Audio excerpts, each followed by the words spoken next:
ونستغفره ونؤمن به ونتوكل عليه ونعوذ بالله من شرور أنفسنا ومن سيئات أعمالنا من يهده الله فلا مضل له ومن يضلل فلا هادي له ونشهد أن لا إله إلا الله وحده لا شريك له ونشهد أن سيدنا ومولانا محمدا عبده ورسوله صلى الله عليه وعلى آله وأصحابه وبارك وسلم تسليما كثيرا كثيرا أما بعد فأعوذ بالله من الشيطان الرجيم بسم الله الرحمن الرحيم يريدون ليطفئوا نور الله بأفواههم والله متم نوره ولو كره الكافرون هو الذي أرسل رسوله بالهدى ودين الحق ليظهره على الدين كله ولو كره المشركون يا أيها الذين آمنوا هل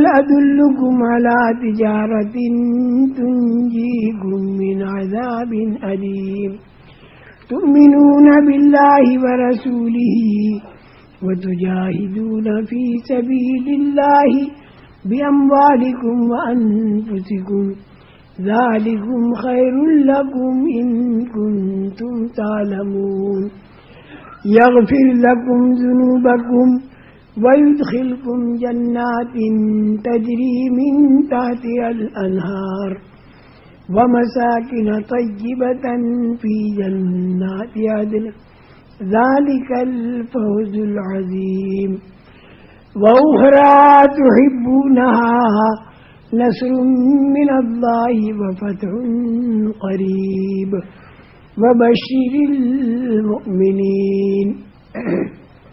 ہماری پرانی بلال پڑھیے ہماری پرانی سب اس میں بیٹھے تھے ہمارے پرانے جو ہے سب اس میں بیٹھے تھے. میرے محترم دوستوں اور بزرگوں، اللہ جل جلالہ و من والہ نے دین کے اندر دنیا آخرت کی کامیابی رکھی ہے اور بے دینی کے اندر دنیا اور آخرت کی ناکامی رکھی ہے. لیکن یہ دین جو ہے یہ زندگیوں میں کیسے آئے اور دین کہتے کسے ہیں؟ دین کہتے ہیں ہر کام اللہ کے حکموں کے مطابق ہو اور نبی کریم صلی اللہ علیہ وسلم کے طریقے کے مطابق ہو تو وہ کام جو ہے وہ دین کا حصہ بن جاتا ہے. سارے شعبے دین کے مطابق ہونے لگے اور یہ کام دھیمے دھیمے ہوگا، ایک دم سے نہیں ہوگا. اس کے لیے ترتیب ہے، نبوی ترتیب ہے. جیسے درخت کے لیے ایک ترتیب ہوتی ہے تو اسی طرح دین کے لیے بھی ترتیب ہوتی ہے. درخت کے لیے ایک دم سے درخت نہیں بنتا، ترتیب سے بنتا ہے. تو اسی طرح دین جو زندگیوں میں آتا ہے، گھروں کے اندر آتا ہے، پھر علاقوں میں آتا ہے، پھر عالم میں آتا ہے، صدیوں تک یہ باقی رہتا ہے. تو اس کی نبی پاک صلی اللہ علیہ وسلم نے جو ترتیب قائم فرمائی بس وہ ترتیب ہے. اس ترتیب پر ہمیں دین کو لانا ہے. تو دین انشاءاللہ زندہ کرنے والے جو ہیں وہ تو اللہ ہیں، لیکن چونکہ دنیا دارالاسباب ہے تو سبب کے درجے میں محنت ہمیں نبوی ترتیب کے اوپر کرنی ہوگی. میرے محترم دوستو، رات بھی میں نے جو بات عرض کی تھی، اعمال والی جو لائن ہے یہ بڑی مضبوط لائن ہے اور چیزوں والی لائن جو ہے بڑی کمزور. اعمال والی لائن پر اللہ کے وعدے ہیں، ہر عمل پر جو خدا کا وعدہ ہے وہ پورا ہوگا. رسول کریم صلی اللہ علیہ وسلم نے جو بتایا وہ پورا ہوگا، لیکن کب؟ جب وہ عمل جاندار ہو. اور یہ میں رات بتا رہا تھا کہ عمل جاندار کیسے ہو. عمل جاندار بنانے کے لیے ہر عمل کے اندر یہ 6 نمبروں والی بات آ جائے. اس لیے ہمارے کام کے اندر 6 نمبر سے شروع ہوگا یہ کام اور 6 نمبر چلتے رہیں گے. یہ 6 نمبر جو ہے یہ پورا دین نہیں ہے، بلکہ 6 نمبر پورے دین پر چلنے کی اس سے صلاحیت پیدا ہوتی ہے. 6 نمبروں سے پورے دین پر چلنے کی صلاحیت پیدا ہوتی ہے. رسول کریم صلی اللہ تعالی علیہ وسلم نے مکہ مکرمہ کے اندر جو کام شروع فرمایا، یہاں بالکل فضا نہیں تھی، تو سب سے پہلا کام کیا تھا؟ کلمے کی دعوت. اور جس نے کلمہ پڑھا اس کا بھی سب سے پہلا کام کیا تھا؟ کلمے کی دعوت لے کر گھر گھر در در پھرنا. اب اس پر آئی تکلیفیں، بہت تکلیفیں آئیں. اب ان تکلیفوں میں آدمی کے گھبرا نہ جائے تو ذہن بنانے کے لیے پھر قرآن اترا. اس کے تعلیم کے حلقے گھر گھر ہونے لگے. اسی میں حضرت عمر کی بہن اور بہنوئی کا حلقہ گھر کے اندر ہو رہا تھا، جس میں حضرت عمر پہنچے. تو تعلیم کے حلقوں سے ذہن بنتا ہے اور کلمے کی دعوت سے جو ہے وہ یقین بنتا ہے اور تعلیم کے حلقے سے جو ہے ذہن بنتا ہے. اور مکہ مکرمہ میں جو قرآن اترا وہ کیا اترا؟ ذہن بنانے والا قرآن اترا. اور اپنے دعوت کے کام میں ذہن کا بنانا سب سے مقدم ہوتا ہے. پچھلے نبیوں کے واقعات مکی آیتوں میں اترے کہ نبیوں کی بات ماننے والے باوجود کمزور ہونے کے اللہ کی مدد سے کیسے چمکے، اور نبیوں کی بات کا مقابلہ کرنے والے باوجود طاقت والا ہونے کے اللہ کی پکڑ سے کیسے مٹے. یہ گویا کہ واقعات قرآن میں اترنے شروع ہوئے. اور دوسرے اگلے واقعات قیامت میں کیا ہوگا، جنت میں جہنم میں، یہ بھی قرآن اترنا شروع ہوا مکہ مکرمہ میں. اور تیسری بات قرآن میں یہ اترنی کہ موجودہ وقت کے اندر زمین، آسمان، چاند، سورج وغیرہ کو دیکھ کر پھر اللہ کو پہچاننا. اس قسم کی باتیں مکہ مکرمہ والے قرآن میں اتری. یہ تعلیم کا حلقہ بنا گھر گھر، اس سے ذہن بنتے.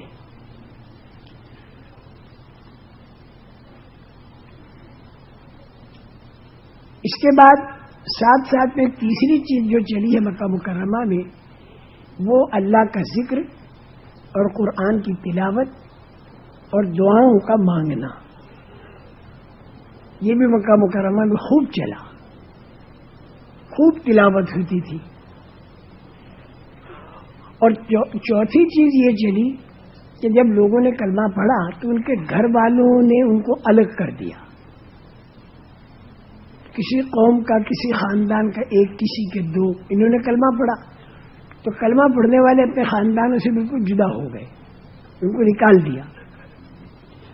تو اب جتنے کلمہ پڑھنے والے تھے ان کی آپس کے اندر اجتماعیت پیدا کرنے کے لیے ایک دوسرے کے ساتھ ہمدردی، جسے اکرام مسلم کہتے ہیں، ایک دوسرے کے ساتھ کی ہمدردی. حضرت ابو ذر غفاری رضی اللہ تعالی عنہ بہت دور سے آئے، لیکن مکہ مکرمہ میں پتہ نہیں، لوگوں کو معلوم ہوگا تو ماریں گے. تو حضرت علی نے چپکے سے گھر بٹھا کر کھانا کھلایا اور چپکے سے حضور اکرم صلی اللہ علیہ وسلم سے ملاقات کرائی. تو دیکھیے بھی کھانا کھلایا کوئی رشتہ داری کی وجہ سے نہیں، وہ مسلمان بننے کے لیے آئے. اسی طرح حضرت ابو بکر صدیق نے حضرت بلال کو خرید کر آزاد کیا، حالانکہ کوئی رشتہ داری نہیں تھی. تو یہ ہمدردی چلی، اکرام مسلم چلا. یہ 4 باتیں چلی مکہ مکرمہ میں. ایک تو کلمے کی دعوت، اس سے تو یقین صحیح بنتا ہے. دوسرے تعلیم کا حلقہ، اس سے ذہن صحیح بنتا ہے. تیسرے اللہ کا ذکر، قرآن کی تلاوت، دعاؤں کا مانگنا، اس سے دھیان صحیح بنتا ہے، اللہ کا دھیان بنتا ہے. اور چوتھے اکرام مسلم اور ہمدردی ایک دوسرے کی، تو اس کے ذریعے اجتماعیت بنتی ہے، آپس کے اندر اجتماعیت بنتی ہے اس کے ذریعے. یہ چار چیزیں ہوئی، لیکن یہ چاروں چیزیں ایسی ہیں کہ اس میں ظاہری کوئی آمدنی نہیں. 2 گھنٹہ اگر آدمی 4 گھنٹہ کلمے کی دعوت دے تو جیب کے اندر 5 روپے نہیں آتے. اسی طرح ذکر کرے، تلاوت کرے، اسی طرح دعوت دے، تعلیم کرے، اور جو ہمدردی کرے گا دوسرے کی تو بجائے جیب میں آنے کے اور جیب سے نکلے گا. تو اس میں ظاہری آمدنی کا کوئی صورت نہیں، اور کام پوری دنیا کے اندر کرنا ہے اور آمدنی اس میں ظاہر بھی ہے ہی نہیں، تو پھر کام پوری دنیا میں کیسے ہو؟ اس کے لیے رسول اکرم صلی اللہ علیہ وسلم کو آسمانوں پر بلا کر اور اللہ نے اپنے چھپے ہوئے خزانے دکھائے، اور ان خزانوں کی کنجی نماز آپ کو دی، اور آپ آسمانوں سے جا کر نماز کو لے کر زمین پر تشریف لائے. آسمانوں پر گئے، وہاں سے نماز لے کر زمین پر تشریف لائے، اور اللہ کے خزانوں کی اور اللہ کی قدرت سے فائدہ اٹھانے کی کنجی جو ہے وہ نماز ہے. 5 وقت کی نماز فرض ہوئی. اب کوئی بھی معاملہ آئے تو اللہ کی عبادت کرو اور اللہ سے مدد مانگو. ایاک نعبد و ایاک نستعین. تو گویا اللہ کی مدد لینے کا طریقہ نماز، اللہ کے خزانوں سے فائدہ اٹھانے کا طریقہ نماز، اللہ کی قدرت کو حمایت میں لانے کا طریقہ نماز. یہ نماز بھی 5 وقتہ نماز. پہلے 2 وقت کی نماز پڑھتے تھے، لیکن اب جب معراج میں آپ تشریف لے گئے تو 5 وقت کی نماز فرض ہوئی. یہ نماز بھی تو دیکھیے 4 نمبر ہی چل رہے ہیں. کلمے کی دعوت ہے، تعلیم کا حلقہ ہے، ذکر دعا ہے، اور ایک دوسرے کے ساتھ کی ہمدردی ہے، اور نماز ہے. لیکن یہ ساری چیزیں کام اس وقت آئیں گی اور جاندار اس وقت بنیں گی جب یہ اللہ کو راضی کرنے کے لیے ہو. اس کے اندر دنیا کی کوئی غرض نہ ہو. اس کا بھی بڑا انتظام کیا اخلاص کا، اور وہ ایسے کیا کہ مکہ مکرمہ کے پہاڑ جو تھے وہ اللہ کی طرف سے آفر تھا کہ اس کو سونا چاندی بنا دے، لیکن رسول کریم صلی اللہ علیہ وسلم نے اس کا انکار کر دیا، کیونکہ اگر مکے کے پہاڑ سونا چاندی بن گئے اور لوگوں کو سونا چاندی دے کر دین کا کام لیا تو پھر دین کا کام لوگ اللہ کے لیے نہیں کریں گے، سونے چاندی کے لیے کریں گے. اور جب دین کا کام سونے چاندی کے لیے ہوگا تو پھر دین کے اندر وہ طاقت نہیں پیدا ہوگی کہ جس نے فرعون، قارون اور حامان کو زیر کیا، اور جو قیصر و کسریٰ کو زیر کیا، اور جو دجال اور یاجوج ماجوج کو دین کا کام زیر کرے گا. پھر دین میں وہ طاقت نہیں پیدا ہوتی. دین میں طاقت اس وقت پیدا ہوتی ہے جب دین کا کام اللہ کو راضی کرنے کے لیے کیا جائے، سونے چاندی کے لیے نہ کیا جائے. تو اس لیے رسول کریم صلی اللہ علیہ وسلم نے مکہ مکرمہ کے پہاڑوں کا سونا چاندی بننا اسے منظور نہیں فرمایا، بلکہ ایک دن میرے کو کھانا ملے گا، میں شکر کر کے دین کا کام کروں گا، ایک دن کھانا نہیں ملے گا تو میں صبر کر کے دین کا کام کروں گا. اس پر گویا کہ آپ نے سونا چاندی قبول نہیں کیا تاکہ لوگ اپنی جان اپنا مال لگا کر دین کا کام کریں. تو دین کا کام اللہ کو راضی کرنے کے لیے اور اخلاص کے ساتھ ہو، تو پھر اس دین کے کام کرنے والوں کے ساتھ اللہ کی طاقت ہو اور اللہ کے خزانوں سے فائدہ اٹھا سکے. تو اخلاص کا نمبر بھی آ گیا. اب رہا یہ کہ باہر جا کے دعوت دینا، تو یہ بھی رہا.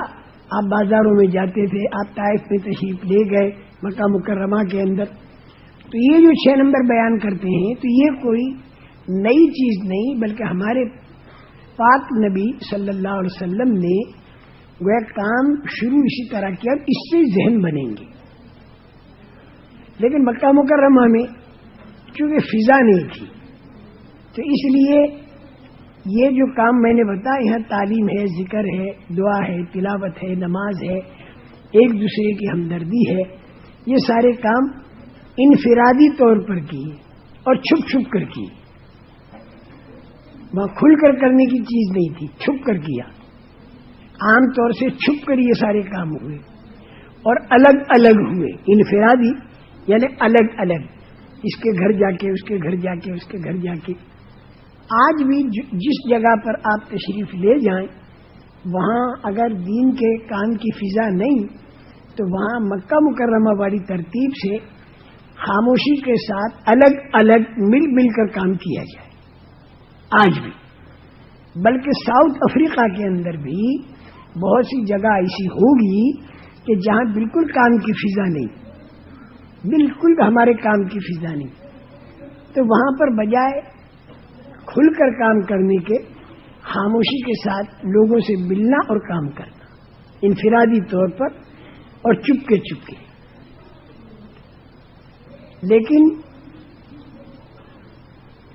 ماحول جو بنتا ہے وہ مجمع سے بنتا ہے. مجمع کی ضرورت تھی. یہ تو الگ الگ آدمی بنتے رہے، مکہ مکرمہ میں الگ الگ آدمی بنتے رہے، ان صفات کے ساتھ بڑھیا آدمی بنتے رہے. لیکن ماحول جو بنے گا وہ مجمع سے بنے گا. تو مجمع جو ملا وہ مدینہ منورہ میں جا کر ملا. مدینے والے لے گئے، وہاں ماحول تھا اور وہاں سارے ماننے والے تھے. تو وہاں پر رسول کریم صلی اللہ علیہ وسلم نے یہ جتنے کام کیے یہ کھل کر کیے اور اجتماعی طور پر کیے، اور اس کے لیے ایک جگہ بنائی. اور وہ جگہ کیا ہے؟ وہ ہے مسجد، مسجد نبوی. ایک تو قباء، ایک مسجد نبوی. تو مسجد نبوی تعمیر ہوئی، بالکل سیدھی سادی، اس میں کوئی خرچ نہیں ہوا. اس کے اندر یہ سارے کام اجتماعی طور پر ہوئے. تعلیم کا حلقہ ہے، ذکر ہے، تلاوت ہے، دعا ہے، نمازوں کو جماعت کے ساتھ پڑھنا ہے، اور اسی طرح ایک دوسرے کے ساتھ کی ہمدردی وغیرہ، یہ سب اجتماعی طور پر ہوئی. اب کام اجتماعی طور پر جب ہوا پھر اس کے اندر مشورے بھی ہوئے. مشورے کر کے جماعتوں کو باہر بھیجنا ہوا. باہر کی جماعتیں جب مدینہ منورہ آتی تھی تو پھر ان کا سنبھالنا ہوا. یہ ساری چیزیں مدینہ منورہ میں اجتماعی طور پر ہوئی. تو یہ ہمارا کام جو ہے، یہ اللہ کے فضل و کرم سے کوشش اس بات کی ہے کہ نبوی ترتیب پر ہو. جہاں پر فضا ہے، آپ لوگ جہاں جائیں وہاں فضا ہے، تو فضا کے اندر یہ کام مدنی ترتیب پر، اجتماعی طور پر اور کھل کر ہوگا. اور جہاں فضا نہیں تو وہاں مکی ترتیب پر الگ الگ انفرادی طور پر اور چپکے چپکے ہوگا. دونوں طریقے ہیں کام کے. اب میں ایک بات آپ کو جو رات بھی بتانا چاہا تھا اور بات دوسری طرف چلی گئی، وہ بھی مفید تھی. میں یہ بتاؤں کہ اعمال جاندار کیسے بنے. نماز جاندار پہلے بنانی، پھر دعا جاندار بنے گی انشاءاللہ، پھر ہمارے کام دعا سے بنیں گے. قرضہ اگر ہے تو ہم قرضے کی ادائیگی کی دعا پڑھیں گے اور اللہ پاک ہمارا قرضہ ادا کر دے گا. جیسے شادی کے بارے میں، شادی سے تنگی دور ہوگی جب شادی جاندار ہو. تو میں یہ چاہتا ہوں کہ ابھی یہ بتاؤں تمہیں کہ عمل جاندار کیسے بنے، تاکہ جب کوئی معاملہ پیش آئے تو آپ یہ دیکھو کہ اس کے لیے میں کون سا عمل کروں. بارش رک گئی تو اس کے لیے صلاۃ الاستسقاء ہے، وہ پڑھے تو اللہ تعالیٰ بارش برسا دے گا. تو بس میں یہ چاہتا ہوں کہ چیزیں کم ہو یا زیادہ اس کی تو پرواہ کریں نہیں.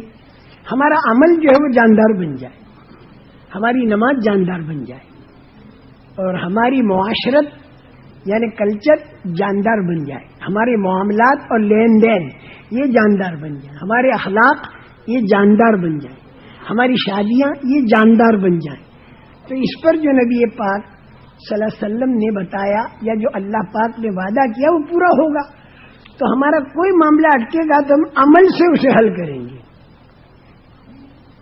چیزوں سے تو معاملہ حل ہوتا ہی نہیں, چیزوں سے معاملہ نہیں حل ہوتا, عمل سے حل ہوتا ہے. تو میرا جی چاہتا ہے کہ میں عمل کے جاندار بنانے کا طریقہ بتا دوں. زیادہ لمبا نہیں کروں گا میں, آپ کی سمجھ میں آئے گا انشاءاللہ. اور پہلے نماز کو جاندار بنانا ہے. عمل کو جاندار بنانے کے واسطے رات بھی میں نے عرض کیا تھا, میں پھر دوہرا دوں. ایک تو یقین صحیح ہو, یعنی کلمے والا یقین ہو, یعنی ایمان میں طاقت ہو, یعنی اللہ کا یقین ہو, اور غیر اللہ کا یقین دل سے نکل چکا ہو. احد میں غیر اللہ کی طرف تھوڑا خیال گیا تو مدد چلی گئی, حنین میں غیر اللہ کی طرف خیال گیا تو مدد رک گئی. یہ غیر اللہ کا یقین جو ہے وہ دل سے نکالنا اور اللہ کے یقین کو لانا, یہ ہے پہلی چیز, ایمان کی طاقت.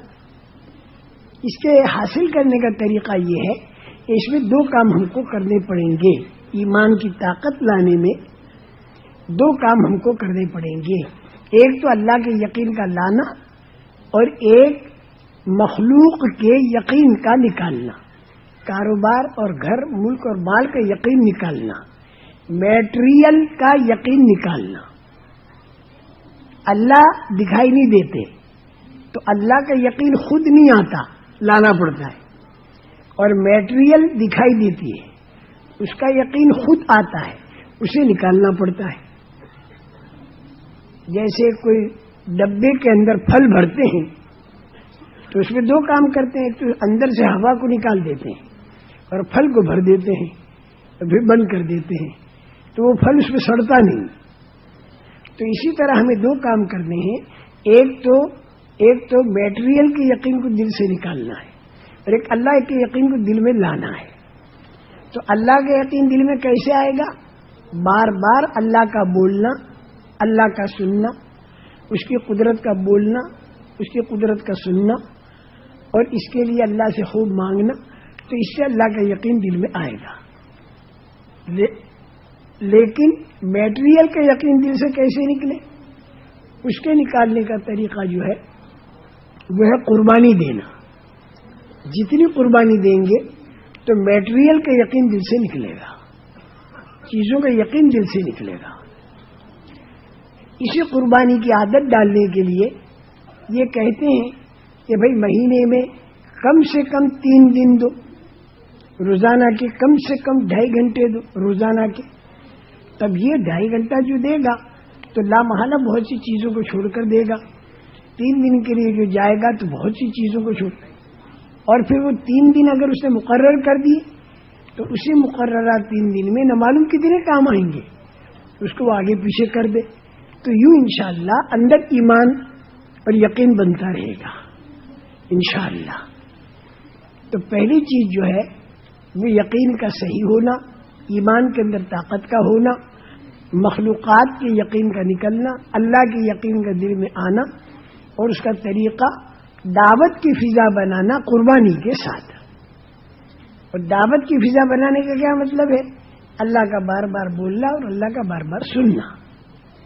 یہ تو پہلی چیز ہو گئی. اعمال کو جاندار بنانے کے لیے دوسری چیز جو ہے وہ کیا ہے؟ وہ ہے جذبے کا صحیح ہونا. جذبہ صحیح ہو ہمارا. جذبہ صحیح ہونے کے معنی یہ ہے کہ ہم جو عمل کریں اس کی اللہ نے کیا قیمت بتائی, اس قیمت کی امید باندھیں, اور پھر وہ عمل کریں تو وہ عمل شوق سے ہوگا. عمل پر جو اللہ نے وعدہ کیا اس کی امید باندھیں. اور امید باندھ کر پھر جب عمل کریں گے تو شوق سے ہوگا. یہ جو مزدوری کرتے ہیں کیونکہ ان کو 15 روپیہ ملنے والا ہے، تو 15 روپے کی امید میں شوق سے مزدوری کی وہ تکلیف کو برداشت کرتے ہیں. یا مثلا ڈگری کی امید پر آدمی 20 سال کالج کے اندر تکلیف اٹھاتا ہے شوق سے. شوق سے کیوں کرتا ہے؟ کہ ڈگری کی امید ہے. تو بالکل اسی طرح جو عمل آدمی کرے تو اس کے اوپر اللہ کا جو وعدہ ہے اس کی امید باندھے، اور امید باندھ کر پھر وہ آدمی شوق سے اس عمل کو کرے. مثال کے طور پر وضو کر رہا ہے تو اس کو یہ دھیان ہو کہ پانی جہاں جہاں میرے بدن کو وضو کا لگے گا تو وہ حصہ قیامت میں چمکے گا، تو رسول کریم صلی اللہ علیہ وسلم حوض کوثر پر پہچان لیں گے تو میرے کو حوض کوثر کا پانی ملے گا. تو اب یہ وضو کرتے وقت میں یہ امید باندھے گا تو شوق سے آدمی برابر وضو کرے گا. یہ بات کیسے پیدا ہو؟ اس کے پیدا کرنے کے لیے فضائل کی تعلیم ہے.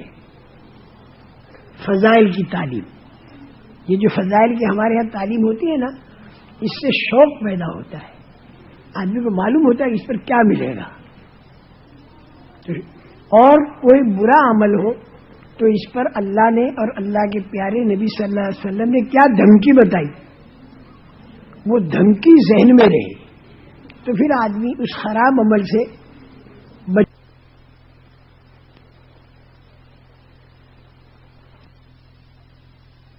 طے کر لیں انشاءاللہ کہ روزانہ دعوت بھی دینی ہے اور روزانہ تعلیم بھی کرنی ہے.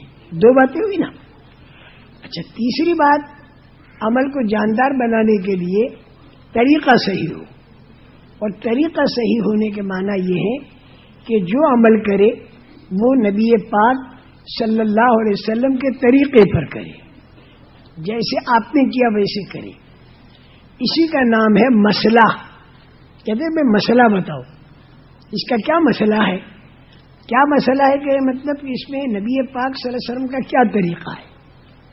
تب یہ حضور پاک صلی اللہ علیہ وسلم والا جو طریقہ ہے اور مسائل والا جو علم ہے یہ سیکھے بغیر نہیں آتا. مسئلہ جو ہے یہ علم کے بغیر نہیں آتا، اس کو سیکھنا پڑے گا. اب اس کے اندر نماز تو روزانہ 5 وقت پڑھنی ہے، تو سب سے پہلے نماز کے مسئلوں کو سیکھنا پڑے گا. کہاں سیکھیں گے؟ اپنے مقام پر جو مولوی صاحب امام ہیں ہمارے، ان سے وہ مسئلے سیکھے جائیں نماز کے. اور پھر جب رمضان کا مہینہ ہے تو روزے کے مسئلے سیکھ لو. آپ حج کو جا رہے ہیں تو حج کے مسئلے سیکھ لو. اسی طرح آپ کوئی کاروبار کرتے ہیں تو کاروبار کے مسئلے پوچھ لو. آپ نوجوان ہیں، آپ کی شادی ہونے والی ہے تو اب شادی کے مسئلے پوچھ لو. آپ کی رخصتی ہونے والی اس کے مسئلے پوچھ لو. اولاد ہو گئی پھر اس کی تربیت کیسے ہو اس کے مسئلے پوچھ لو. تو گیا پوچھ کر آدمی زندگی بسر کرے تو حضور اکرم صلی اللہ علیہ وسلم کے طریقے پر اس کی زندگی آ جائے گی. فاسألوا اہل الذکر ان کنتم لا تعلمون. میں اگر تم نہیں جانتے تو جاننے والوں سے پوچھ لو. یہ تیسری چیز ہے، مسئلے مسائل کا سیکھنا. تبلیغ کے اندر جو کہتے ہیں کہ مسئلے اختلافی بیان مت کرو، اس کی بڑی مصلحت ہے کہ عام طور سے عوام نکلتے ہیں تو مسئلے مسائل بتانے شروع ہو گئے تو ہر آدمی مسئلہ بتانے والا ہو جائے گا تو مسئلے پھر غلط ہو جائیں گے. اور دوسری مصلحت یہ ہے کہ مسائل کے اندر اختلاف ہے تو لوگ اختلافی مسئلوں میں آپس کے اندر لڑنے بھیڑنے لگیں گے. مسئلوں کے اندر آپس کے اندر لڑنے بھیڑنے لگیں گے. بھائی پاڑیا میں ملا بھائی، میرا مزاج یہ ہے میرے سامنے ایک بھی پہچان والا ہے یہ یوز کا ہوں. تو میں یہ عرض کر رہا تھا تیسری چیز ہے، میں نے 3 باتیں بتائیں. ایک تو کلمے والا یقین، فضائل والا علم اور مسائل والی شکل. یہ 3 باتیں ہوئی. اچھا، اب ایک چوتھی بات لے لو. میں بتانا کیا چاہتا ہوں، اعمال جاندار بنے، اعمال جاندار بنے، یہ بتلانا ہے مجھے. اس کے لیے چوتھی بات جو ہے وہ کیا ہے؟ وہ ہے اللہ کا دھیان. اللہ کا دھیان، دھیان صحیح ہو. اب یہ اللہ کا دھیان کیسے صحیح ہو؟ اس کا طریقہ اللہ کا ذکر کرنا، قرآن کی تلاوت کرنا، اور یہ جو مسنون دعائیں ہیں اس کو مانگنا. میں سچ کہتا ہوں ایسا اللہ کا دھیان جمے گا تم کو کہ بس مزہ آ جائے گا. اللہ کا دھیان جب جمنے لگے گا نا، میں سچ کہتا ہوں اتنا مزہ آئے گا، اتنا مزہ آئے گا، زندگی گزارنے میں مزہ آئے گا.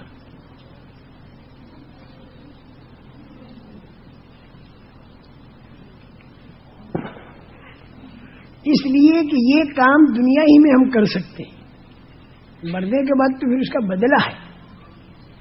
اللہ کا دھیان جمانے کے واسطے چند باتیں یاد رکھو. ایک تو اللہ کا ذکر ہے، خوب دھیان جما کر اللہ کا ذکر کیا جائے.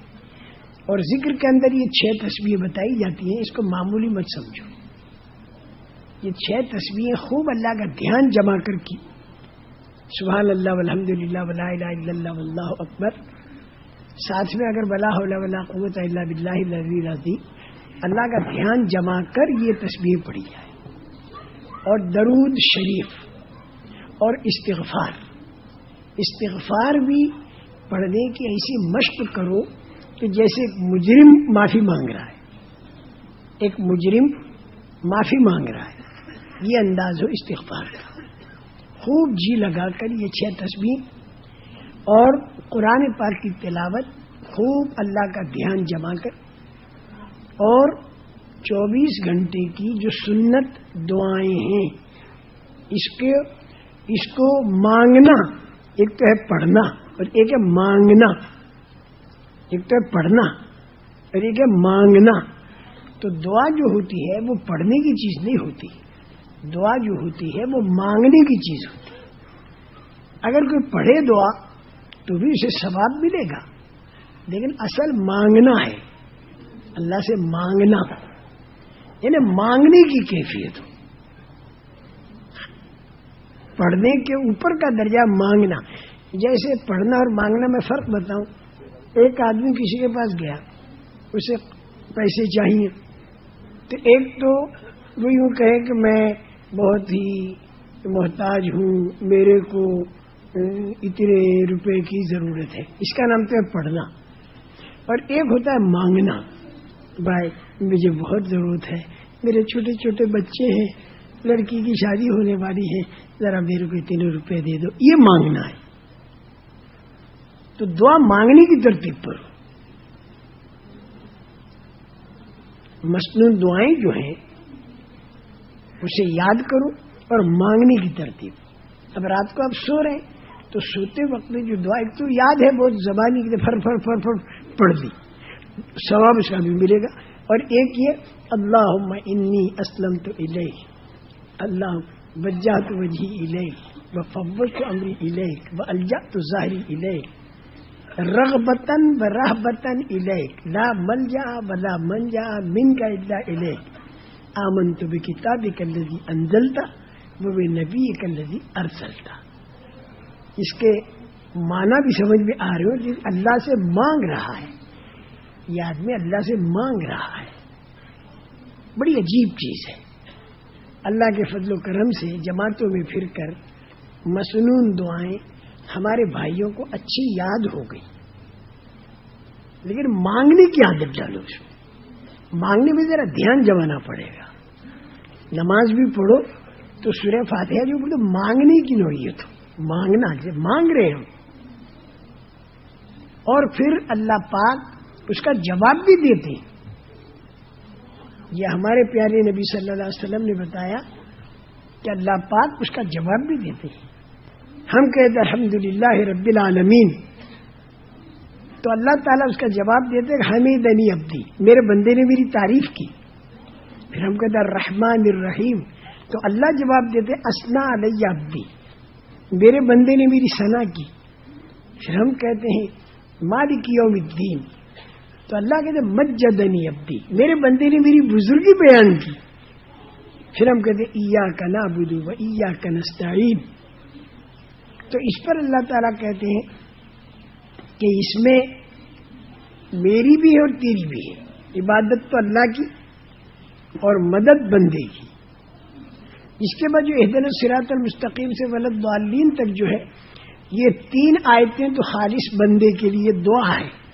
پہلی 3 آیتیں اللہ کی بزرگی ہے، اور بیچ کے جو ایاک نعبد و ایاک نستعین ہے، یہ کنیکشن ملاتی ہے بندے کا خدا سے. عبادت خدا کی اور مدد بندے کی، ایک کڑی ہے بیچ کی. تو 3.5 آیتوں میں تو خدا کی تعریف، اور 3.5 آیتوں کے اندر بندہ مانگ رہا ہے. تو جب ولضالین کہا تو اخیر کے اندر اللہ پاک اس کا جواب دیتے ہیں کہ ھذا لی بلے عبدی ما سأل، یہ میری اور میرے بندے کی، اور میرے بندے کو وہ ملا جو میرے بندے نے مانگا. اب اگر سورہ فاتحہ روزانہ نمازوں کے اندر اس انداز سے پڑھیں کہ ہمارا مولا اس کا جواب دے رہا ہے، ایسا مزہ نماز کے اندر آپ کو آئے گا، ایسا مزہ نماز کے اندر آپ کو آئے گا کہ آپ کو گشتوں میں جانا مجاہدے کے ساتھ ہوگا. نماز میں بڑا مزہ آئے گا نا. اب گشت کا بھی وقت ہو رہا ہے تو گشت میں بھی جانا ہے. اب گشت میں جانا آپ کے لیے مجاہدہ ہوگا، کیونکہ اس میں بڑا لطف آ رہا ہے. اس مجاہدے کے اندر بھی ترقی ہوگی انشاءاللہ، اس کے اندر بھی ترقی ہوگی. تو پھر میں کہتا ہوں تھوڑا بھی وقت اگر آپ کو نماز کا ملا تو انشاءاللہ تار سے تار مل جائے گا. تار سے تار ملا ہوا ہو نا تو بٹن دبا دو، بس دیر نہیں لگتی، صاحب روشنی ہو گئی. بٹن دبانے کی دیر، تار سے تار ملا ہوا ہو. اس لیے میرے محترم دوستو، اللہ کا دھیان جمتا ہے ذکر سے، تلاوت سے اور دعا سے.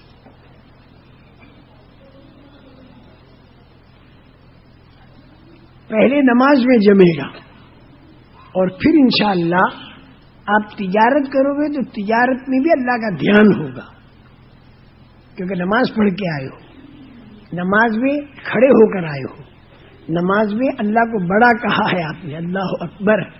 اب تجارت میں جاؤ گے تو آپ کو دھیان ہوگا کہ اللہ بڑے ہیں اور قیامت کے دن مجھے اللہ کے سامنے کھڑا ہونا ہے. اس لیے اب میں اپنی تجارت کے اندر کوئی کام ایسا نہ کروں کہ قیامت کے دن اللہ کے سامنے کھڑا ہونے میں مجھے شرمندگی نہ ہو. عورتیں بھی سامنے خریدار آئیں گی، کیا کیا ہوگا. تو یہ آدمی اللہ کے خوف کے ساتھ پھر تجارت کرے گا. رجال لا تلہیہم تجارت ولا بیع عن ذکر اللہ وإقام الصلاۃ وإیتاء الزکاۃ یخافون یوما تتقلب فیہ القلوب والابصار. قیامت کا استحضار. یہ میں نے چوتھی چیز بتائی، اللہ کا دھیان جمے. اور 5ویں چیز جو ہے وہ اخلاص، یعنی اللہ کو راضی کرنے کے لیے ہر عمل ہو. یہ اخلاص کیسے پیدا ہو؟ اخلاص کے پیدا کرنے کا طریقہ یہ ہے کہ آدمی دین کا کام قربانی کے ساتھ کرے. جان کی قربانی، مال کی قربانی اور اپنی جی چاہی کی قربانی. یہ قربانی جب دے گا نا تو اللہ سے امید ہے اخلاص کے پیدا ہونے کی. صحابہ کے زمانے میں جب دین کا کام کرتے تھے تو وہ یہ حساب لگاتے تھے کہ میری دنیا کتنی قربان ہوئی. وہ یہ حساب لگاتے تھے دین کے کام میں میری دنیا کتنی قربان ہوئی. اور آج اللہ ہماری سب کی حفاظت کرے، آج یہ حساب لگایا جاتا ہے کہ میں نے دین کا کام کیا تو اس سے میری دنیا کتنی بنی. وہ یہ دیکھتے تھے کہ میری دنیا کتنی قربان ہوئی. تو اخلاص کے پیدا ہونے کا طریقہ قربانی ہے. جتنی قربانی دیں گے اخلاص پیدا ہوگا.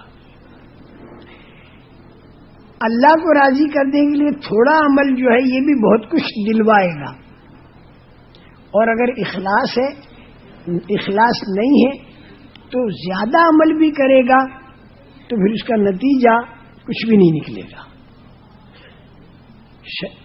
بغیر اخلاص کے دنیا طلبی کے لیے شہید، سخی اور قاری زندگی بھر دین کا کام کر کے جہنم میں گئے، اور ایک بدکار عورت نے جنگل بیابان میں کتے کو پانی پلایا اور اس کے بارے میں رسول پاک صلی اللہ علیہ وسلم نے فرمایا کہ وہ جنت پہ گئی،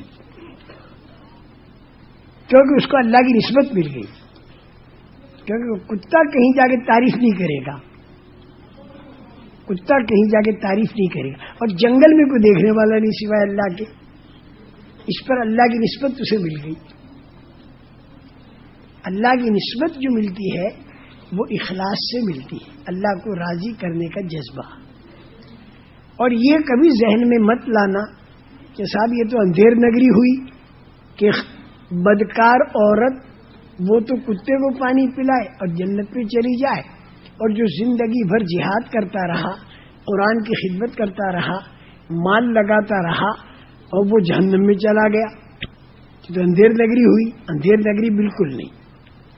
میں ایک مثال دوں آپ کو۔ ایک مکان ہے عبدالرزاق کا، اس میں آپ نے محنت مزدوری 6 مہینے تک کی عبدالرزاق کا مکان بنانے۔ 6 مہینے یہ پورے ہو گئے تو سامنے ایک دوسرے بھائی بیٹھے تھے عبدالستار۔ آپ نے عبدالستار سے جا کر یوں کہا کہ بھائی میری مزدوری لاؤ۔ ان کا کائی کی، ان کا اس مکان میں 6 مہینہ میں نے کام کیا، تو عبدالستار یوں کہیں گے کہ یہ مکان کس کا؟ ان کا یہ مکان تو عبدالرزاق کا۔ تو کہ عبدالرزاق کے مکان میں جب تم نے کام کیا تو بدلہ عبدالرزاق سے مانگو، عبدالستار کا کو بدلہ دے گا؟ عبدالستار کا مکان تو تم نے نہیں بنایا۔ بس یہی اللہ قیامت کے دن فرمائیں گے کہ بے شک تم نے زندگی بھر دین کا کام کیا، لیکن وہ جس کے لیے کیا اس سے مانگو۔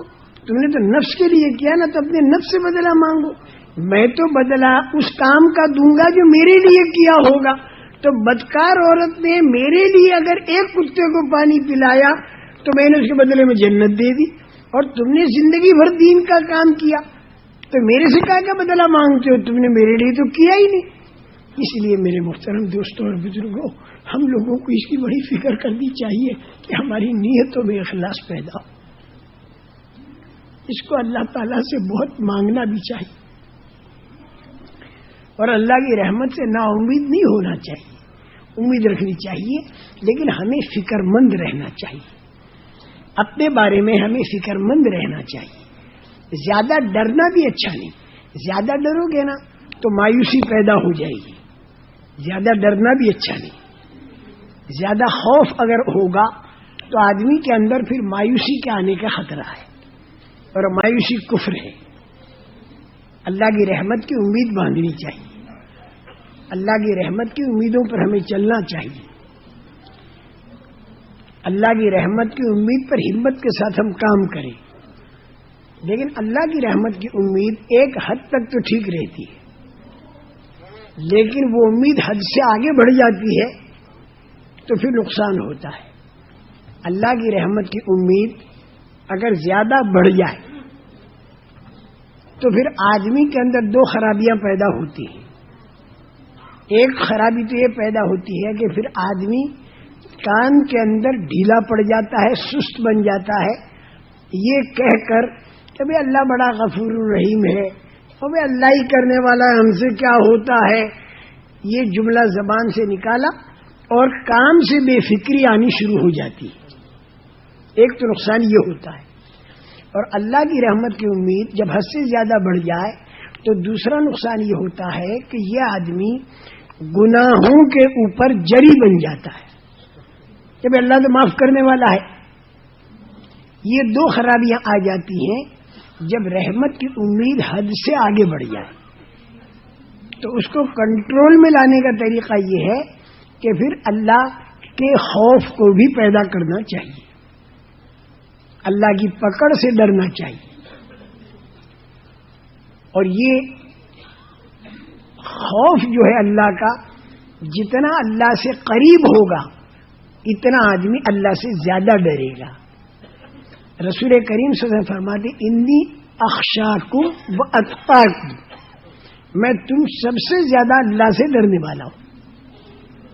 جتنا اللہ سے قریب ہوگا اتنا اللہ سے ڈرے گا زیادہ. تو ایک طرف اللہ کا ڈر اور ایک طرف اللہ کی رحمت کی امید، ان دو کا لیول باقی رکھنا پڑے گا. کبھی مایوسی کی طرف طبیعت چلے تو رحمت والی آیتیں پڑھو، اور رحمت کی امید زیادہ بڑھ کر آدمی جری ہو جائے جب گناہوں پر تو پھر عذاب والی آیتیں پڑھو. تو یوں وہ لیول پر رکھنا پڑے گا اپنے آپ کو. ادھر چلا جائے تو نقصان، ادھر چلا جائے تو نقصان. اس کو کہتے ہیں الایمان بین خوف ور رجا. ایمان جو ہے خوف اور امید کے بیچ میں. تو یہ میں نے 5 باتیں بتائیں. یہ 5 باتیں پہلے نماز میں آئیں. نماز خالص عمل ہے. پہلی بات کلمے والا یقین، دوسری بات فضائل والا علم، تیسری بات مسائل والی شکل، چوتھی بات اللہ والا دھیان، اور 5ویں بات اخلاص والی نیت. اور اس کا طریقہ بھی میں نے بتا دیا. کلمے والا یقین کیسے پیدا ہوگا؟ دعوت اور قربانی. فضائل والا علم کیسے ملے گا؟ فضائل کی تعلیم میں بار بار بیٹھنا. مسائل والی شکل یہ کیسے معلوم ہوگی؟ یہ علماء سے پوچھ کر. اور اللہ والا دھیان کیسے ملے گا؟ ذکر، تلاوت اور دعا کے ذریعے. اور اخلاص والی نیت کیسے ملے گی؟ جان کی قربانی، مال کی قربانی اور جی چاہی کی قربانی. یہ 5 باتیں نماز کے اندر لائی جائیں. یہ نماز جاندار بنی انشاءاللہ. مشق کریں ہم. اس کو مشکل مت سمجھنا. اس کو مشکل بالکل مت سمجھنا. بالکل آسان ہے. طے کر دو کہ ہمیں سیکھنا ہے انشاءاللہ. اور یہ جماعتوں میں پھرتے اور پھر یہ نہیں کہ تم اکیلے سیکھو گے نا. دعوت کی فضا کے اندر جب سیکھو گے تو انشاءاللہ تمہارے اندر اور دوسروں کے اندر یہ چیز پیدا ہوگی. بالکل میں صحیح کہتا ہوں. ایک ہمارے ملک میں بالکل گریجویٹ مغرب کی نماز کے بعد اس نے نماز پڑھی نفل، اور میں اس کی نماز دیکھتا رہا. چھوٹی چھوٹی داڑھی اور نماز کے اندر زار و قطار وہ رو رہا تھا. اور ایسا معلوم ہوتا جیسے بہت بڑے اللہ کے سامنے کھڑا ہے. نماز پڑھ کے بہت دعا مانگی اس نے، روتا رہا. اس کے بعد پھر میں نے اپنے پاس بلایا. میں نے کہا تو کون ہے؟ اس نے کہا میں پولیس کمشنر کا بیٹا ہوں. پچھلے سال چلا دیا تھا، بہت مجھے روحانیت ملی، لیکن جب میں گھر گیا تو رشوت کا کھانا کھایا، سب نکل گیا. تو میں بہت پریشان ہوں کہ میں کیا کروں، مجھے پھر گھر جانا ہے. اب دیکھیے کتنا حالانکہ گریجویٹ ہے، لیکن وہ اللہ دولت دیتا ہے. ہم ذرا متوجہ ہوں، بس ہم متوجہ ہوں تو اللہ. میں کہتا ہوں گنہگار اللہ کی رحمت کو اتنا نہیں تلاش کرتا جتنی اللہ کی رحمت اس گنہگار کو تلاش کرتی. رات کے آخری تیسرے حصے میں اللہ اس آسمان دنیا پر اپنی شان کے مناسب نزول فرماتے ہیں، اور اعلان ہوتا ہے کوئی مانگنے والا مانگے اور میں دوں، ہے کوئی توبہ کرنے والا میں اس کی غلطی معاف کروں. ہم اس میں پڑے ہوئے سوتے رہتے. تو خیر اس گریجویٹ کو پھر ہم نے ترکیب بتائی کہ اب کیا کرے گا، رشوت کا کھانے سے بچنے سے کیا کرے گا. اس نے پھر ترکیب پر عمل کیا اس نے. تو یہ 5 باتیں نماز کے اندر آئیں تو نماز جاندار بنے گی. پھر یہ 5 باتیں شادی میں آئیں تو شادی بھی جاندار بنے گی انشاءاللہ. تو پھر اس شادی پر جو اللہ کا وعدہ ہے تنگی کے دور کرنے کا وہ پورا ہو جائے گا. دعا مانگیں گے، دعا میں قبولیت ہوگی، اللہ دعا قبول فرمائیں گے. ہمارے کام انشاءاللہ دعاؤں سے بنیں گے. یہ دعا والا راستہ ہے. نبیوں والا کام دعوت والا دعا والا، دعا سے کام بنے. جہاں کوئی مسئلہ اٹکا ہم دعا مانگے، اللہ قبول کریں گے. اللہ کا وعدہ ادعونی استجب لکم، تم میرے سے دعا مانگو میں قبول کروں گا. لیکن دعا کی قبولیت میں رکاوٹ والی کوئی بات نہ ہو. رکاوٹ کب آئے گی؟ جب کھانا کپڑا حرام کا ہو تو دعا قبول نہیں ہوتی، یا جب غفلت سے دعا مانگے تو دعا قبول نہیں ہوتی. دھیان سے مانگے. اور تیسری بات، دعوت کی فضا جب آدمی بنائے گا تو دعا خوب قبول ہوتی ہے. رسول کریم صلی اللہ علیہ وسلم نے فرمایا کہ بھلی باتوں کو پھیلاؤ، بری باتوں سے روکو. کہیں وہ دن تمہارے اوپر نہ آ جائے کہ تم دعا مانگو اور تمہاری دعا قبول نہ ہو. تو دعوت کی فضا میں دعا قبول ہوتی ہے. گھر پہ فضا بناؤ، وہاں پر بھی بناؤ. اور دعا کی قبولیت کے اندر اللہ جل جلالہ و من والہ نے 5 باتیں رکھی. ہم جو مانگے اللہ سے تو اللہ دے گا، لیکن ہماری مصلحت کو سامنے رکھ کر دے گا. تو کبھی تو اللہ جو مانگتے ہیں وہی دے دیتا ہے جلدی، اور کبھی جو مانگتے ہیں دیتا وہی ہے، لیکن دیر سے دیتا ہے، رولا رولا کر، تاکہ ترقی ہو،